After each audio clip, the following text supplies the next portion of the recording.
It seems that Samsung will launch the Galaxy S24 sooner than usual, according to a few rumors.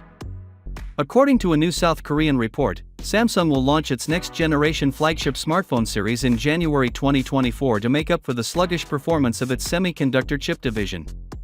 The Galaxy S24 will launch on January 17 in San Francisco, USA.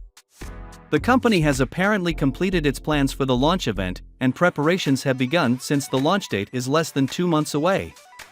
Some of the speculated features of the three phones have already sparked considerable interest.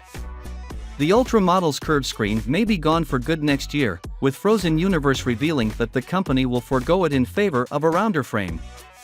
According to the report, Samsung's adoption of titanium for the S24 Ultra is unlikely to result in an equivalent weight reduction compared to the S23 Ultra because Samsung currently uses light aluminum in its flagship devices, whereas Apple previously used heavier but more durable stainless steel.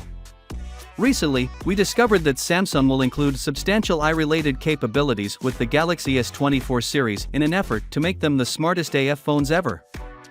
Samsung released a video just before the weekend explaining how it will employ artificial intelligence to cut picture processing speeds on Galaxy flagships with a 200MP main camera.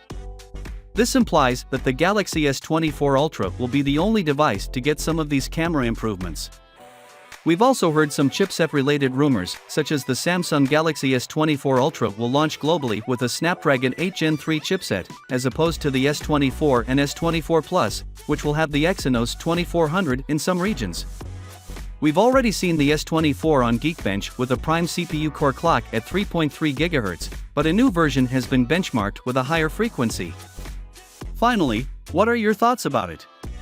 So with that being said, let me know your thought in the comment below, and if you are new here, please subscribe. Peace out.